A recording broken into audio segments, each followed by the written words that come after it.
Welcome to the 7220sports.com Kickoff Show presented by the Brown and Gold.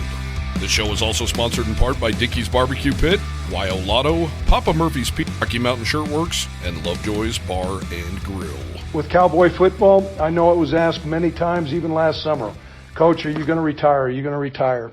And that was a legitimate question. It was asked during the course of the year. And as you guys know, I didn't give you an answer.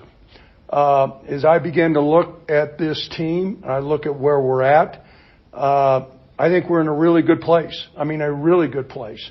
And I also think it's time for new leadership. I think it's time for new leadership to elevate our program to a higher level. And we play in a great conference, and there's great challenges and opportunities out there. And so I met with Tom, and I said, you know what, Tom, I think my time and my tenure, really, I need to ride off into the sunset after this last bowl game. And you're going to be charged with finding my replacement. And so Tom began to cull through that, and I'm excited about his choice. So I will be coaching one more game. I got one more rodeo in me before we ride off. Craig Bohl's final rodeo will take place in the desert in Tucson, Arizona Stadium, 2:30 p.m. today. Wyoming, Toledo, Barstool Sports Arizona Bowl. Second straight year the Cowboys have been in this bowl game. This one, little extra special meaning. Cody Tucker joined, as always, by Jared Newland. The new special meaning in this one, Craig Bohl's last ride, of course. You've also seen this line fluctuate. I'm sure that has a little bit to do with the old ball coach hanging up his spurs after this game. I think it has a lot to do with him retiring, and also with the four guys in the transfer portal for Toledo of meaning anyway. There might be some more, but of course the number one guy is the starting quarterback. Yeah. DeQuan Finn, the Rockets starting quarterback, the MAC most valuable player, led them to an 11-2 record overall. Should have really beat Illinois in the opener. They could have been knocking on the door trying to get into one of these New Year's Bowls. Also were upset by Miami of Ohio in the MAC title game inside Ford Field in Detroit. The Detroit native, DeQuan Finn, now going to Baylor, but he announced right off the bat he was getting in the portal. Tucker Gleason should be under center for the Rockets. We will talk a little bit more about him. We'll talk a little bit about their running game. Toledo's not only dynamic on offense, they're really good on defense. This is a really good team. It is no accident they are 11-2 overall. You're right, though. It's going to be very interesting. Headline in this one is definitely going to be how will this offense adjust without DeQuan Finn, who did a lot of things with his legs? How will they compensate for that? Not to mention they lost their best offensive lineman as well, who will be heading to Texas Tech.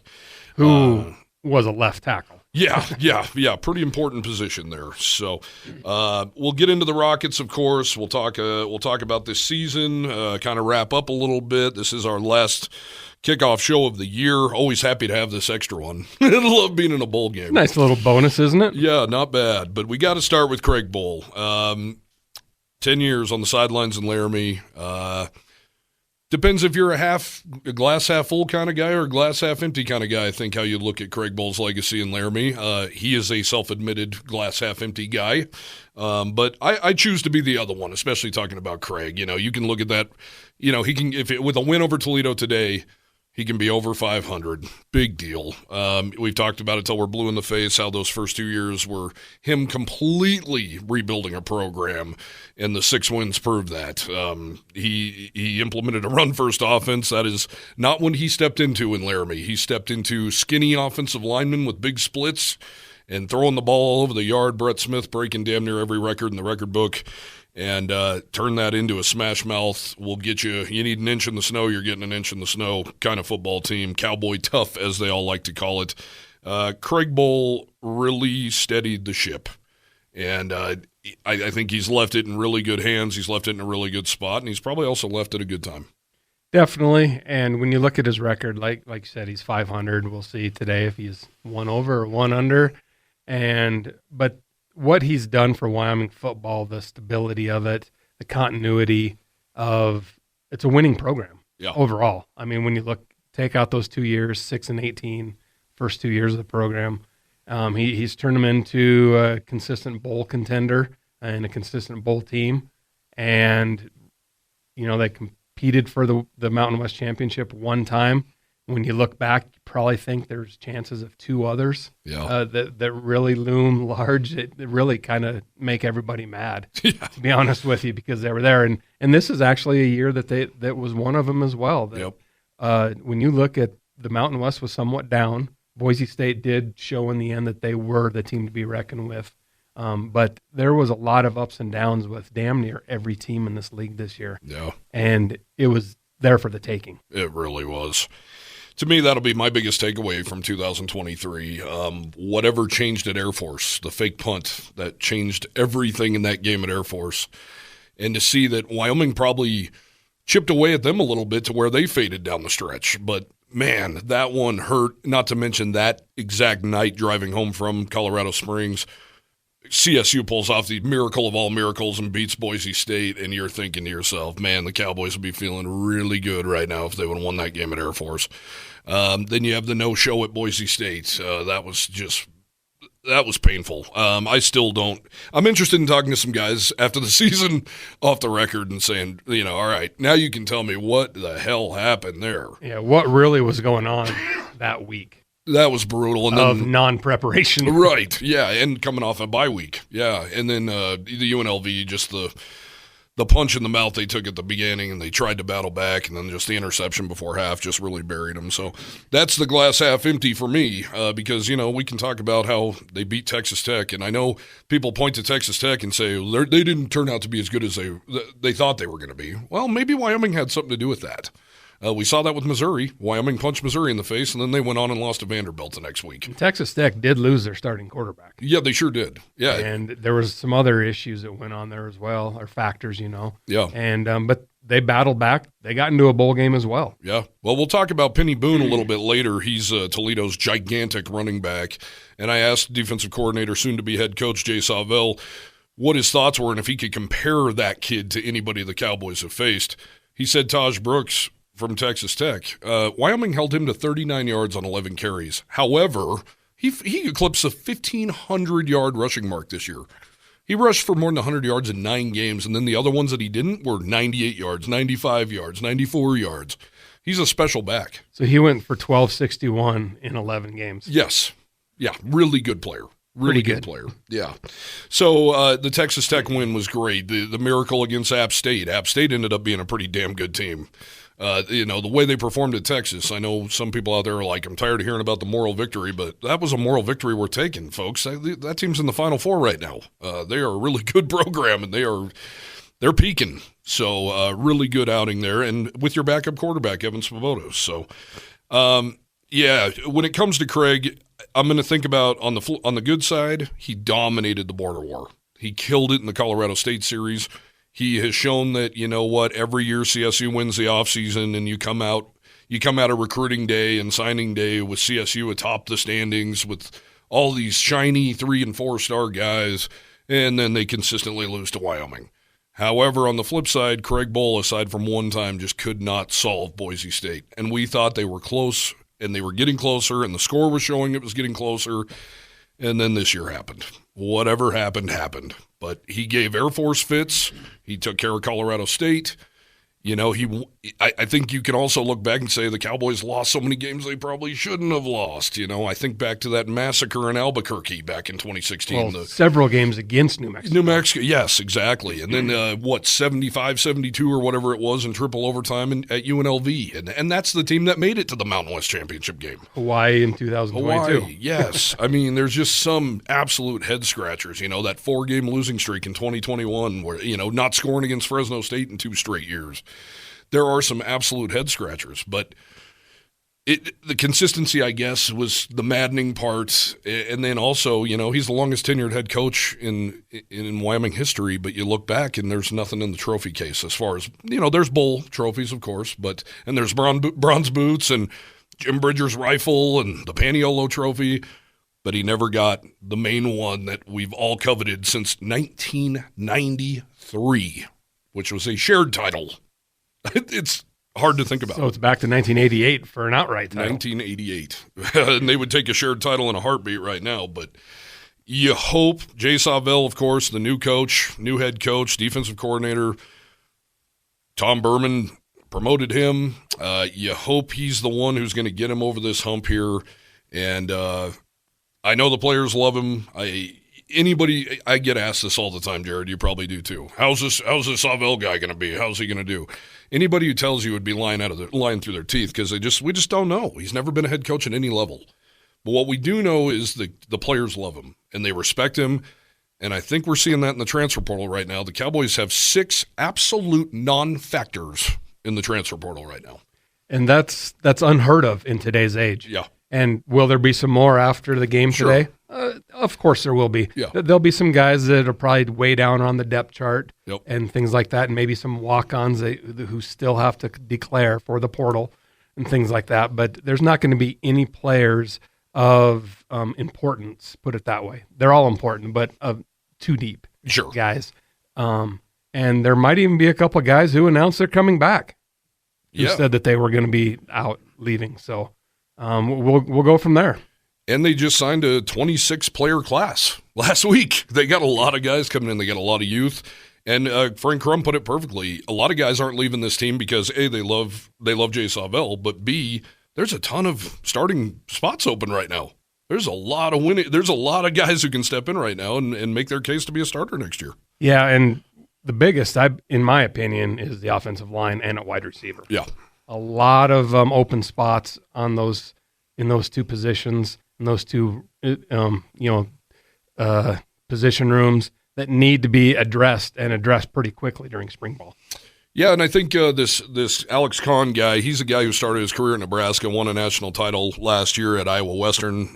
He's a guy I think that can step in right away, possibly for Frank Crum, or maybe Caden Barnett moves to that side, which, by the way, Caden Barnett had shoulder surgery. He will not be playing in today's Arizona Bowl. Other than that, Craig Bohl said they have a clean bill of health and everybody should be a go. It's always interesting in these games, too, to see who gets some time. So you hope to see some of these youngsters get some time. I know a lot of people are clamoring for Evan Svoboda. We'll talk a little bit more about him later, but Andrew Peasley deserves this game, and he needs to play in this game. Absolutely. He needs to play as long as he can during this game. And can Wyoming get a big enough lead and Evan comes in? Hopefully. You hope. You know, that's always there. But you've seen Evan throughout the year. A lot of times he'll come in, designed running plays and things like that. Maybe we'll see a designed pass play for a change instead of just him running off tackle for a first down. Yeah, and one thing I'm really interested in today, Jared, which, people have their own thoughts. Does this game really matter? I mean, I can't say that I walked out of last year's Arizona Bowl, which was a 30-27 overtime loss to Ohio. I didn't walk out of that like, oh, God, this season just went to hell in a handbasket. It really is kind of I hate to downplay it and say like a glorified scrimmage, but it's because it's good to see a new team. It's good to face a new challenge, all that. But you can't get too high or too low off these, right? I think anything before New Year's Day anymore, those are the bowl games that really are, like you said, they're glorified scrimmage. And yeah, you take a chip on your shoulder type of a deal, and you can be mad for a few minutes about a loss, or you could be really high for a few minutes for a win. But then again, it's like, oh, all right, off to the next season. Yeah. Glad for the seniors to go out with a win. Yep, and Craig. And Craig. And glad for the these underclassmen to get these extra 15 practices and some playing time, things like that, and start their off-season workouts on the right note. That's true, and you brought it up, the 15 extra practices plus the extra potential live rounds that you're facing in a game if these young kids get into this game. Last year we saw Jalen Sargent make a catch. We saw Caleb Merritt get a catch. Those are young guys that came into an actual game-type atmosphere and showed they could do it and proved to themselves. What I want to see, it feels like Wyoming hasn't played a football game in about 3 years. I want to see if what we saw from the offensive side of the football will continue on into this game, because if it does, Toledo's in big trouble. Absolutely. Those last 2 games of the season, Wyoming was clicking. The offense, they huddled a lot of the time, but it was still more of a hurry-up offense that you see from a Wyoming team that nobody's used to. Yeah. And even though if they were huddling, it was close to the line of scrimmage, and they weren't allowing any defensive substitutions type of a deal. Also today, though, if they do what they did in those last two games, this would be a miracle because, as you know, Tim Polasek, the Wyoming's offensive coordinator, will not be in the booth today. He's fully entrenched in Fargo at North Dakota State as the new head coach there.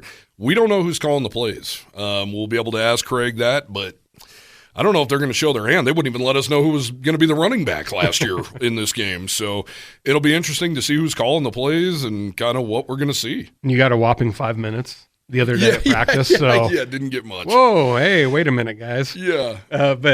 Well, and is anybody auditioning? I'm going to say no. I'm going to say no too, but just for argument's sake. Let Andrew Peasley make some of the calls himself. I like that. Quarterbacks are in the flow of the game. They're seeing the field just like the coaches are for the most part. They know the tendencies of some of these players too. Andrew's watched dang near as much film as any of the offensive staff has. Yeah. And if he sees certain tendencies from defensive players, like if they're showing blitz, if they're not, where certain guys are lined up, let him audible. Let him just play backyard football. Jared just blew my post-game question. Sorry about that. No, I love it. I didn't think about that. I honestly didn't think about that. That's a great idea. Would love to see him do that. And I want to see Andrew have a day, man. He's played 6 years. He has faced all the adversity in the world. I really want to see this kid come out and tear it up. Like you said earlier, I want to see him tear it up so much that not only does Svoboda get in this game, he gets in the game and actually gets to drive this offense. Yeah, that would be a wonderful thing to happen today, that's for sure.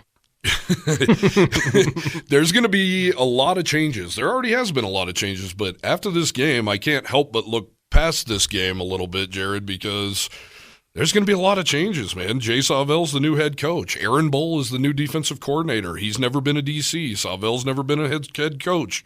Evan Svoboda has already basically been named number one. He is named number one going into the offseason. He's all but given the keys and been named the starter for next season's opener at Arizona State in his home state.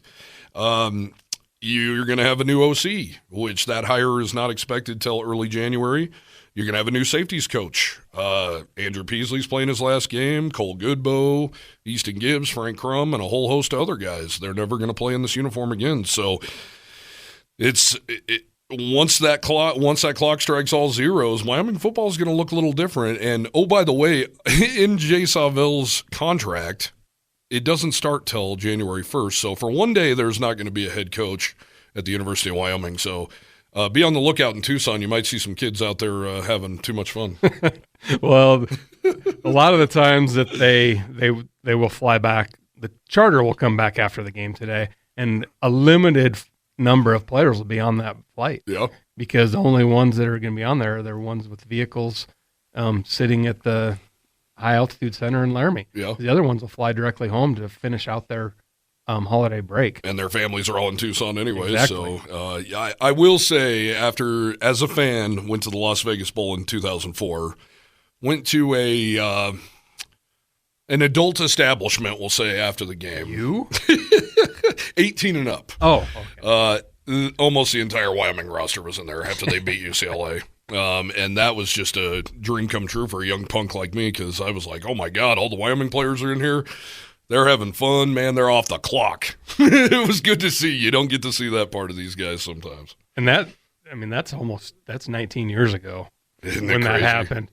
And it's crazy. In today's world, though, a lot of that stuff doesn't even matter anymore. Yeah. These players, they're smoking cigars on the sidelines in the locker rooms. Yeah. Well, some of them are. Yeah. But, that stuff never used to happen. They had all these strict rules about everything. So much of that stuff has gone by the wayside. Yeah. You never know. Craig Bohl may even have a Manhattan with several of these players when they get back to Laramie. That'd be awesome. You never know. That'd be awesome.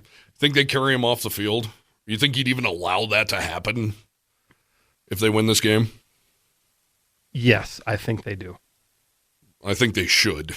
That will be the telling tale of how much they really care about Craig Bohl. I think that too, but I also think Craig could be one of those guys that's like, no way, don't even think about it. And especially when he's going out to shake hands with the opposing coach, he will not be on anybody's shoulders doing that. He might even smack somebody over the head with his headset. Put me down. Put me down, yeah. I'm not going out like this. Well, let's hear from Jay Sawvell, the new head coach, announced December 6th in Laramie. It was a quick, I just got an email the other day, I got to tell you.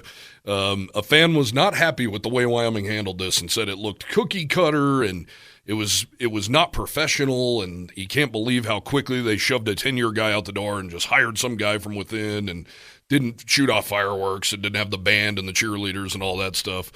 Craig Bohl would not want it that way, and neither would Jay Sawvell. I even thought, why is Craig not having his one day in the sun and then they announce Jay tomorrow? He doesn't want it. Neither one of those guys are those type of people. No. And neither is Tom Berman No. or Ed Seidel No. or the entire Wyoming Board of Trustees. They're not those type of people. They said they could have filmed the players' reactions when they got the news from Craig and when they got the news from Jay. And they said, we decided we just don't do that.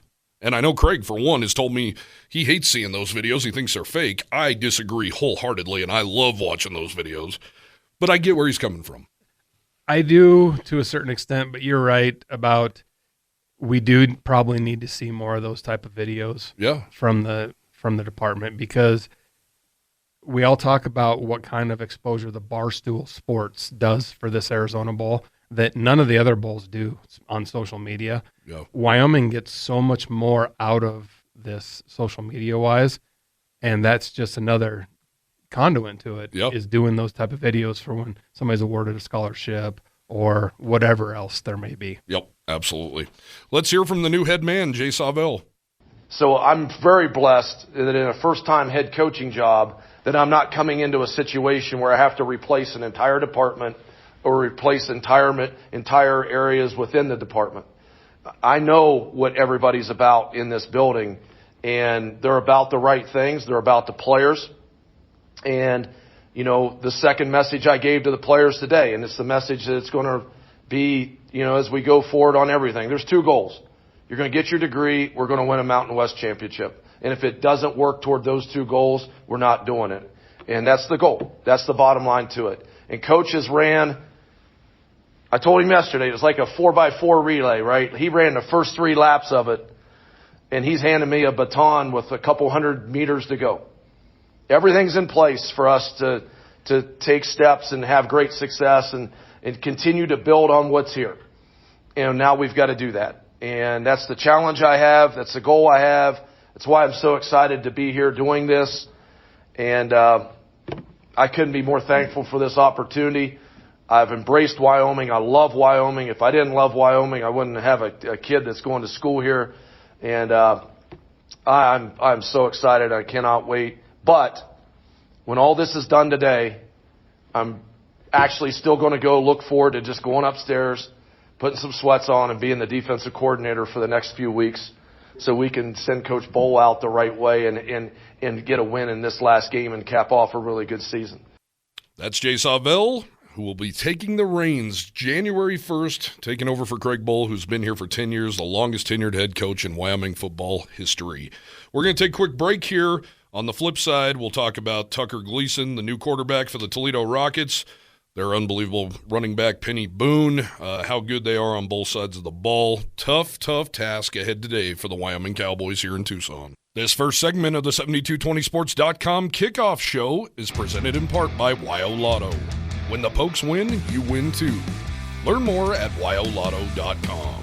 The 7220.com kickoff show is also presented by the Brown and Gold, Dickey's Barbecue Pit, Wyo Lotto, Papa Murphy's Pizza, Rocky Mountain Shirtworks, and Lovejoy's Bar and Grill.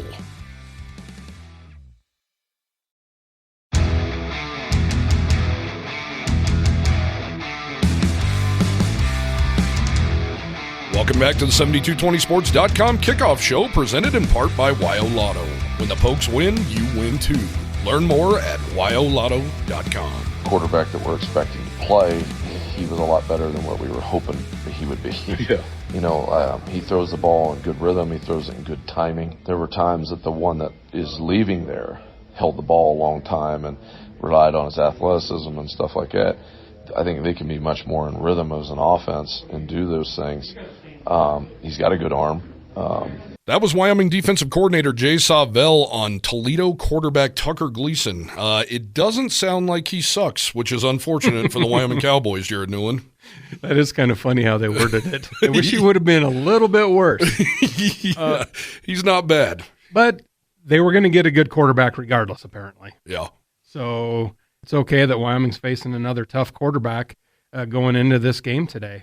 And he might be a little bit more of a threat on the ground, it sounds like. Yeah. Is that right? Yep. He could be. I mean, DeQuan Finn was stupid on the ground. I mean, he was lights out, 600-yard kind of guy.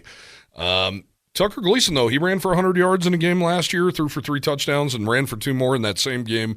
This year in Toledo's opening MAC game against Western Michigan, which, as you know, they went 8-0 in the MAC. That wouldn't have been possible without old Tucker Gleason pulling them out of the fire there against the Broncos. They won that game 49-31. He came in for an injured Finn and completed 6 of 10 passes, threw 2 touchdowns. Ended up with 109 yards, also rushed 3 times for 18 yards. But to have a guy come in cold like that and just not really skip a beat. Jay Sawvel mentioned numerous times that this guy, DeQuan Finn, made chicken salad out of chicken you-know-what a lot with his legs. Tucker Gleason's more of a rhythm guy who can just get it out of his hand and get the play going. So I think they're excited about him. I did read something from the Toledo Blade local newspaper that said they feel almost better. I don't know if they're saying this just to say it for their fan base or whatever, but they feel almost better having Tucker Gleason under center. I don't know if I'm buying that, but he's not bad. Yeah, I don't know why they would say something like that. I'm sure there's a lot of ill will towards Finn for leaving the way he did, announcing it the day after the championship game and so forth. But he's obviously good enough. He signed at a P5. He's going to Baylor, where they love to air it out. And, I mean, is he the next RG3 at Baylor? Maybe he is. Who knows? Boy, they're hoping so. But they're also down a starting left tackle, who is one of the best offensive linemen in the MAC. And they're also down a backup running back and a cornerback today. Yeah, and a safety. Yep. Yeah. So they've lost a few guys to the portal. I think this was one of those years for Toledo where it was all in.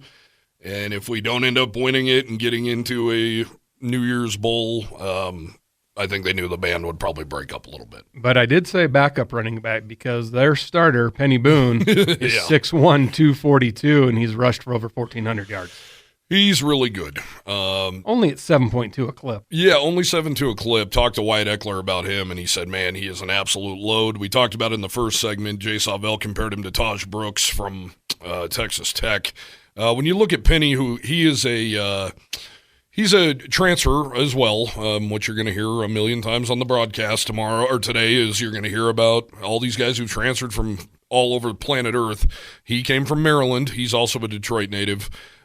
Just you look here in September to late October, a 5-game stretch, he rushed for 100-plus yards in every one of those games, including a 211-yard outing against Western Michigan. Finished with 15 touchdowns. He can also catch the ball in the backfield, 15 grabs, 219 yards. Cowboys haven't had that in their repertoire out of the backfield since Xavier Valladay. I think Harrison Whaley can do it, and what we've been hearing is Harrison Whaley, this is the healthiest he's been since he's arrived on campus. That's great to hear for Wyoming fans for sure. I mean, one thing Penny Boone did do, he stayed healthy. Yeah. I mean, you don't rush for 1,400 yards without staying healthy and going for five in a row at 100 yards.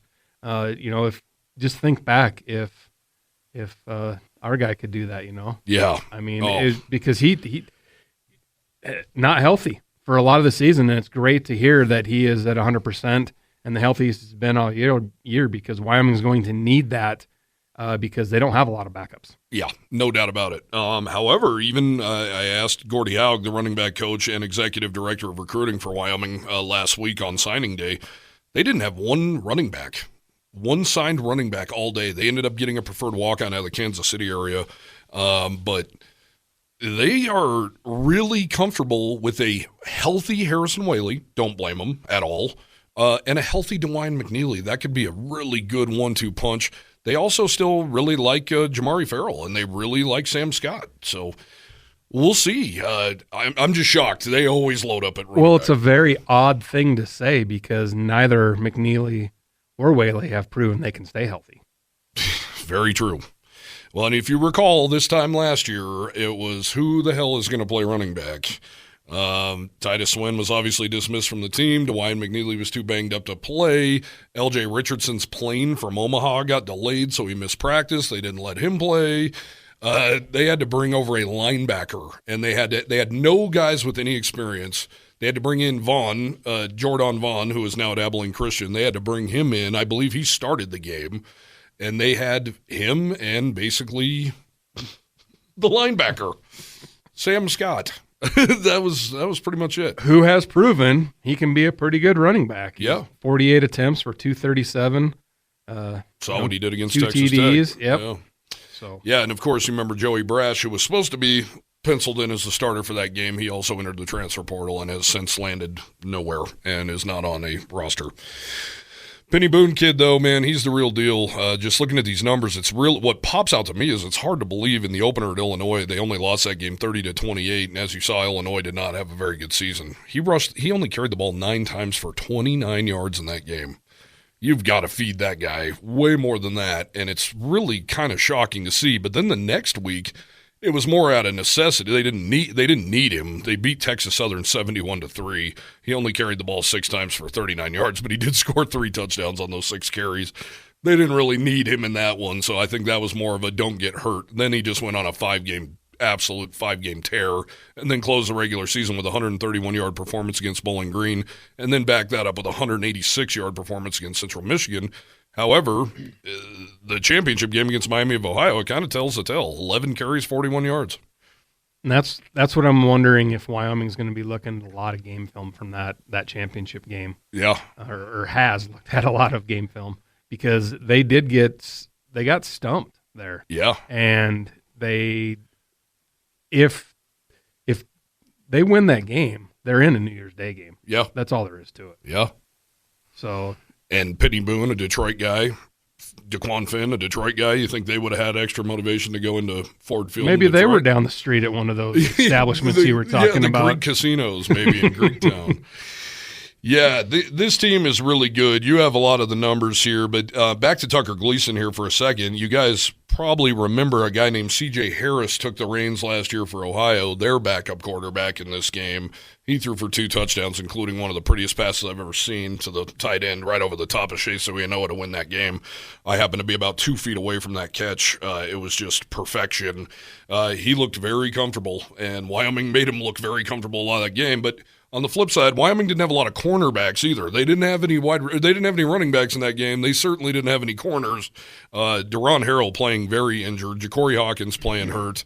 Of course, Colby Taylor got kicked out of that game early for a helmet-to-helmet hit. They were really, really, really thin on the back end against this team. But Ohio pulled it out. They won that game. A backup quarterback. We've seen this play out before.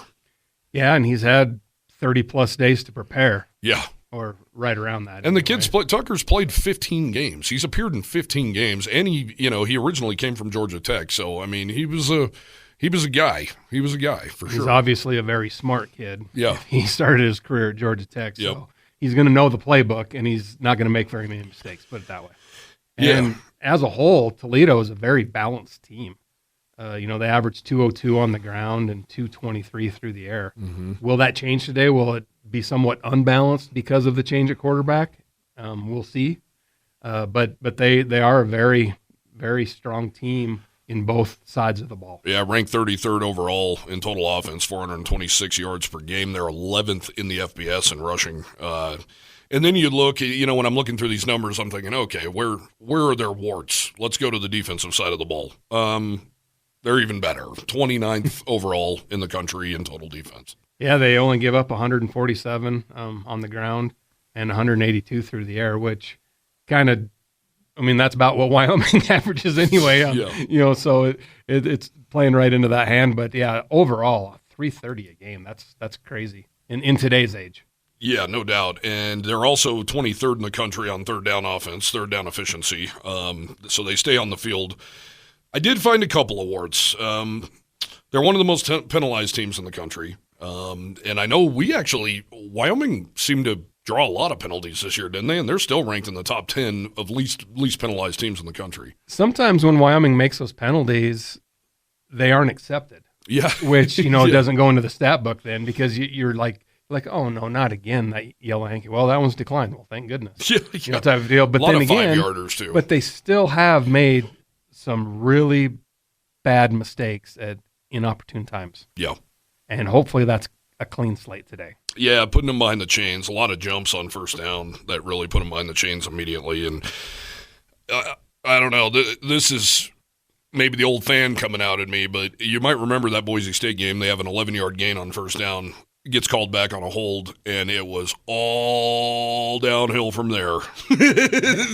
I swear it was that penalty that derailed him. Well, it's certainly assisted to the downfall of that game, that's for sure, because you're right. Then they get that first down, 11 yards. What happens on the next first down? Yeah. Maybe they get 6, 7, 8, 9, 10 more. Yeah. Then maybe they go the distance. You never know what happens. You never know. Another one, Wyoming is plus 10 in turnover margin. That's 10th in the country. Toledo is minus 2. So that's a little problematic, I would say. But the MAC is a really weird conference. You're playing in a lot of empty venues. You're playing on weird days. Maybe you can get away when you have the talent they had, especially at running back and quarterback. They can probably overcome a lot of that stuff.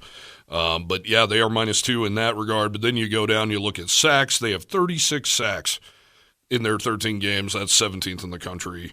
Nearly automatic in the red zone. 49 of 45 in the red zone. 42 of those have been touchdowns. So when they get inside the 20, they're scoring a touchdown. Absolutely, and a good field goal kicker. He's 10 of 13 this year. As long as only 44 yards, and he's had 2 blocked. Yeah. But Wyoming will definitely have to win the line of scrimmage today and also win the turnover battle. What will Wyoming's place kicking look like?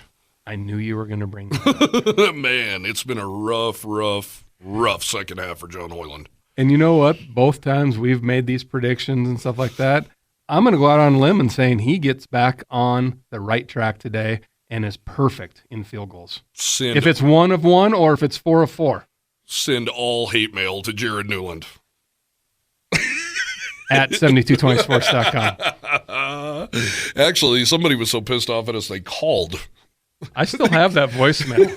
I wish we could play it on the air. If I knew how to bleep stuff out, I would play that on the air, but I'm not technically sound enough to do anything like that. Cowboys and Rockets today, 2:30 kickoff. Don't fret. This game's also on the CW. Hopefully you have the CW. If not, figure it out. You've only had a month to figure it out. If not, you're going to watch on the stream on barstoolsports.com, and you're going to love it. And don't ask how to do that on Facebook, because if you're on Facebook, you know how to get on barstoolsports.com. And I know there's parts that aren't lovable for some, but it's so easy because you don't have to fill anything out. You literally just click on it and it plays. And if you really have to, if you want to, just listen to Keith and Kevin. Yeah. It's okay. Yep. It's okay, but it's on the CW, so I think they're even realizing that they need to get it to some different avenues and get that not everybody's into that kind of humor. And I'll tell you though, Jared, this will be your first one, right? Have you been to the Arizona Bowl? I went in 2019. Okay, so that's when it was Nova Home Loans. It was still really good, really well put on. This one is it's fun because they got a ton of stuff going in the parking lot. Like Hooters is there. They're a huge sponsor of it. So there's Hooters girls everywhere, and they're handing out free wings galore, and there's games, and the bands come over and have a battle of the bands type of thing beforehand. Yeah, the big tailgate in I'm going to call it the quad because it's a big green space area. The only green space in Arizona. It was fun, and we got tickets to go to that again later on today. Yeah, it's good stuff, man. It really is. They do a good job. There's some goofy stuff, of course, but obviously I'm in the press box. I don't get to hear it. You're in the stands. You don't have to hear it either. I don't mind that kind of stuff, at all. But, we do have a lot of older fans in this base, so I know they're not huge fans of what Barstool does. I'm definitely not a Barstool nut by any stretch, but it doesn't affect me any. And it's better than the alternative of not watching the Cowboys in bowl season at all. There you go. We're having a half glass full, half glass empty kind of day here. I like it. Let's talk a little bit more about the laundry list of changes that are coming after this game. We talked about in the first segment, Evan Swoboda is, by all intents and purposes, the guy next year. And this is an exciting quarterback room. If you think about it, they just landed Deion Batiste, a 3-star kid out of Katy, Texas, who decommitted and flipped from Iowa State. Excited about him. Caden Anderson, also South Lake Carroll, an absolute power on the high school football landscape there in the DFW area. He's coming off 2 torn ACLs. He was with the team this year, so you'd like to think that he's got all the stuff upstairs. He just hasn't been able to maneuver much on that knee. You got Jaden Clemens still hanging around. He's a guy who's had experience, had played in meaningful football games, won the border war, helped the Cowboys win the border war last year in Fort Collins. And then you got Carson May, a former 4-star recruit who started his career at Iowa, moved on to Coffeyville in Kansas, and now is at Wyoming. Evan's been here for 2 years. He sat for 2 years, and he's been behind Peasley. And I want to play a clip here. This is Andrew Peasley talking about Svoboda, and I think it's really impactful, and I think it's really good, and it kind of shows what's coming down the pike. Seeing him today, being able to make football plays and understand the game of football, it's pretty impressive. And there's been 2 quarterbacks that I've been around that I think have crazy amount of talent, and one was Jordan Love and Evan. The way the ball comes out of his hands, his size, his mobility. Very happy. I'm excited for him. I just talked to my wife last night. I was like, I'm pumped to watch Evan play next year because I think he has an opportunity. He's had 2 years to sit and learn, and then he's going to take the reins. And he's had a little experience, obviously, in the big stage in Texas. Like, that's a big deal. So, just really excited for him. Andrew Peasley says Evan Svoboda, he's been around 2 special quarterbacks in his life. One of them is Evan Svoboda, who's started all of 1 game in his entire college career, and the other is Jordan Love, who is starting for the Green Bay Packers. That says a lot. And he also talked about how he told his wife, I can't wait to watch Evan as a fan. Can't wait to see what this kid does. Because you know what I think Andrew's thinking, and I'm putting words in his mouth? That guy could be another stud who ends up in the league one day, and I can say, hey, I kind of mentored that, or I did mentor that kid. And I knew my eyes didn't deceive me. That kid's special. Are you talking about maybe the next quarterback coach at Wyoming? I would love that. That would be cool. I would love that. Especially even if it's just as a GA. He's like you said, he's mentored Evan, and obviously Evan has a lot of respect for Andrew. He does, and he knows Andrew. He has a ton of respect for him. He absolutely loves this kid, and Andrew is, man, it's so weird. When you talk about legacies, when you look back on Andrew Peasley, what's his legacy? People are going to dump on that kid, and I think it is so unwarranted. I just don't think it's warranted at all. It's just fans being fans, especially in the heat of the moment. They get really upset on the ups and downs of any Saturday throughout the year, especially if it's a loss that's even an ugly loss. But you also have to remember, he's won a lot of games very ugly too. Yeah. But they still won. Yeah. Would you rather have him go 29 of 31 for 350 and lose? Or do you rather him go 5 of 19 for 100 yards and win a game? Yeah. And basically unbeatable at home. Yeah. And this is a kid who he answered the help wanted ad that Craig Bohl in the football program, I guess, embarrassingly, would that be the word? Put out on social media saying basically, please come here. We've had Carson Wentz. We've had Josh Allen. We need a quarterback badly. And he answered the call. And at first when they got him, I said, yeah, I remember thinking he was hyped at Utah State.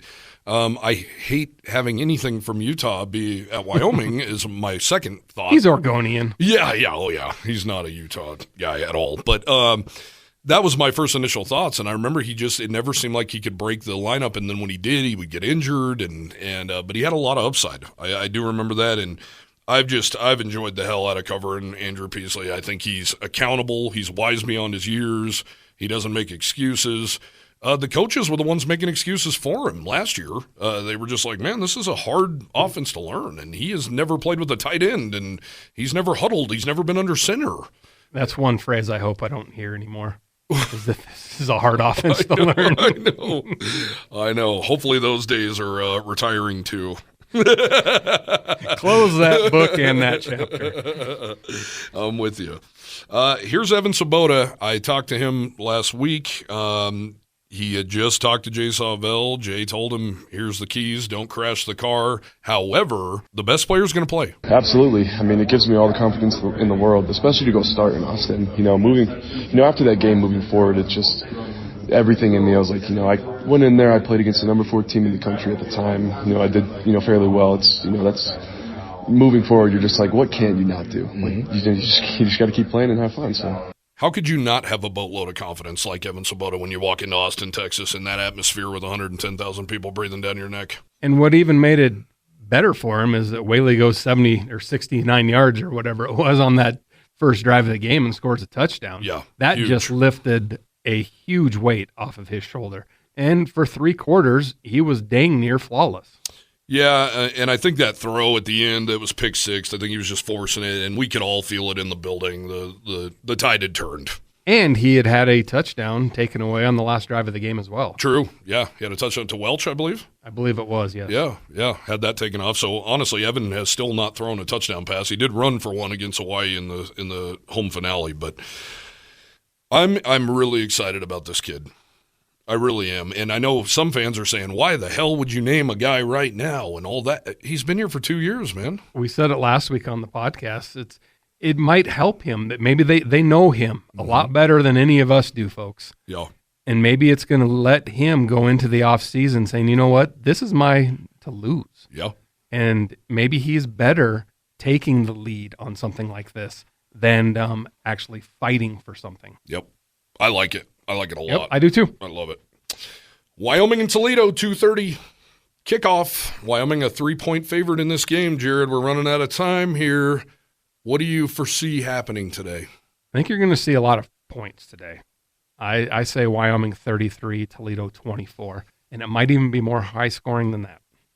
I'm a little nervous to think that because I don't know who's calling plays for Wyoming. I have no idea what this is going to look like. I'm excited as hell to see what they're going to do here and to see if it's drastically different or if it's uber conservative or what it's going to be. I have no idea.